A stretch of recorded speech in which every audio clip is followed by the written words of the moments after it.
Jom sama-sama kami. Caranya mudah. Hanya klik join button. Terima kasih. Kita mempunyai Al-Quran. Maka Allah Ta'ala sebut berkali-kali kepada kita di dalam Al-Quran. Al-Quran ini diturunkan untuk menyelesaikan perselisihan kepada sesama manusia. Liyubayyina lahumul ladzi ikhtalafu. Al-Quran ini diturunkan untuk apa? Untuk menerangkan apa-apa yang diperselisihkan oleh manusia. Maka Al-Quran bagi jawapan. Kalau kita meminggirkan Al-Quran, kita takkan selesai masalah. Al-Quran bagi semua.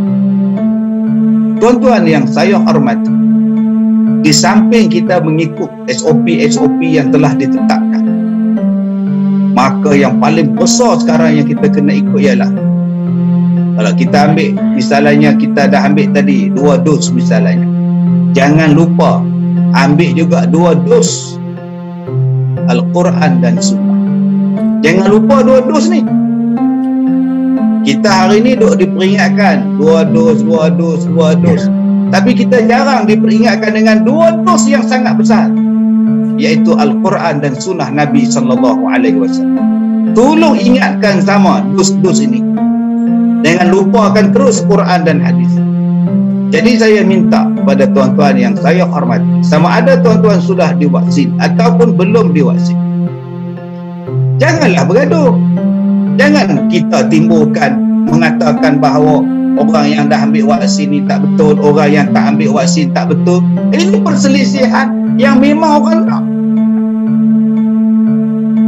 Memang kalau bergaduh sama-sama kita, akibat daripada benda ini, memang musuh-musuh Islam tepuk tangan.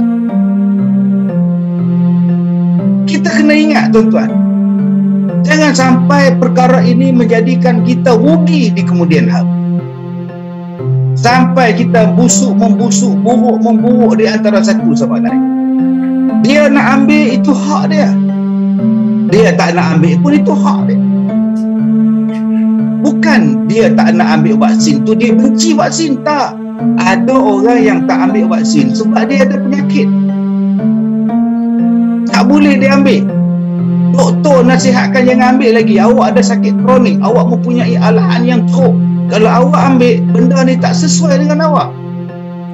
Jadi bukan orang yang menentang itu, bukan dia benci, bukan dia anti. Dia tahu tentang kondisi badan dia. Dan kita pun faham, sepatutnya disiplin ubat kita faham. Bukan semua orang boleh makan ubat yang sama. Saya kencing manis stage 2. Saya tak boleh ambil ubat stage 3. Tak boleh ambil ubat 2 sampai ubat berapa nama 4. Tak boleh. Doktor kena bagi saya ubat yang sesuai dengan tahap kencing manis saya. Jadi ada orang yang sakit jantung, saya makan ubat cair darah. Sampai sekarang saya makan ubat cair darah pasal saya ada masalah jantung.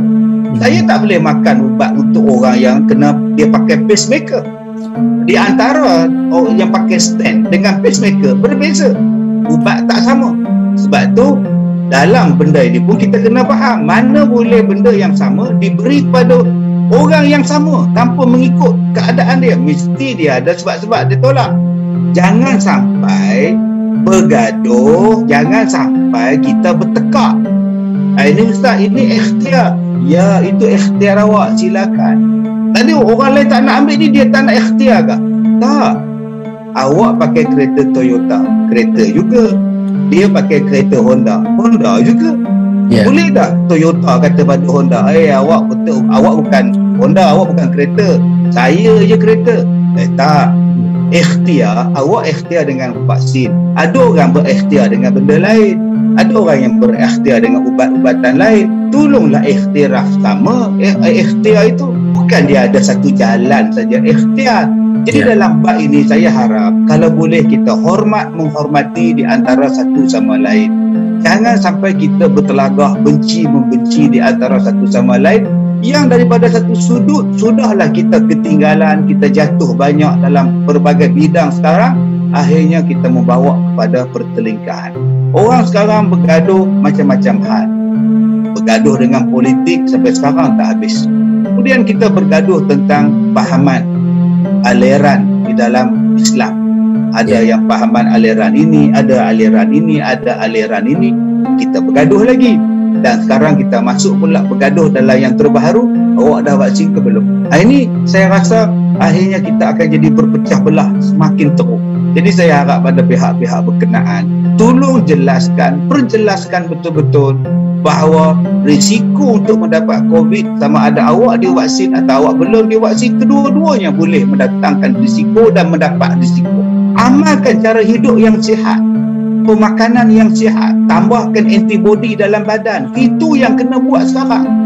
Apa makanan yang boleh menambahkan imun, apa cara hidup yang boleh menambahkan antibody imun dalam badan supaya kuman COVID tak datang, dan kalau datang boleh dikalahkan dengan antibody yang ada pada awak. Cara hidup awak, cara pemakanan awak. Dan Nabi Muhammad SAW mengajar kepada kita bagaimana untuk mendapatkan antibody yang kuat. Di antaranya membuangkan kotoran dalam badan. Kenapa kita tak galakkan orang memakan kurma? Nabi suruh makan kurma 7 biji sehari supaya membuangkan virus, membuangkan racun dalam badan kita. Tolong hebatkan balik benda ini. Kenapa kita tak amalkan sunnah Nabi ketika berwuduk? Salah satunya memasukkan air ke dalam hidung dan dikeluarkan balik dan bersuki. Semua benda ini adalah melibatkan bidang pernafasan, bidang mulut yang sekarang menjadi serangan COVID, tempat COVID. Nabi sebut benda-benda ini untuk kebaikan kita. Begitu juga dengan pemakanan-pemakanan yang lain seperti madu lebah yang Allah Ta'ala sebut dalam surah An-Nahli ayat yang ke-69, fihi shifa'ul linnas. Dalam madu lebah itu menjadi ubat kepada manusia. Dan Nabi sebut 3 kali dalam sebulan kalau kita minum berturut-turut pada waktu pagi, salasa ghadawatin, maka kata Nabi, kamu tidak akan kena penyakit-penyakit yang berat. COVID adalah penyakit yang berat yang boleh mati manusia. Maka amalkan sunnah Nabi, ajaran Al-Quran. Madu lebah itu yang kuat, minum dia pada waktu pagi sebelum sarapan, sebelum apa-apa masuk dalam perut, selama 3 hari berturut-turut. Benda ni Nabi ajar. Dan bagi orang yang batuk, di antara tanda-tanda COVID ialah batuk yang berterusan, yang sangat teruk. Yang paling mudah dibuat ialah minum madu bersama dengan lemon. InsyaAllah boleh menghilangkan batuk. Jadi semuanya itu diajar oleh Nabi SAW. Sama ada kita nak percaya ataupun tidak, itulah yang menjadi masalah. Sama ada kita dipromosi atau digalakkan, itulah yang masalahnya. Cubalah tuan-tuan, di samping kita melaksanakan SOP yang telah ditetapkan oleh pihak berkuasa, benda-benda ini juga perlu pihak berkuasa war-warkan di dalam media seperti mana diwar-warkan perkara yang lain untuk umat Islam dan umat manusia di Malaysia ini keseluruhannya mengamalkan apa-apa yang diajar oleh Nabi kita Nabi Muhammad sallallahu alaihi wasallam.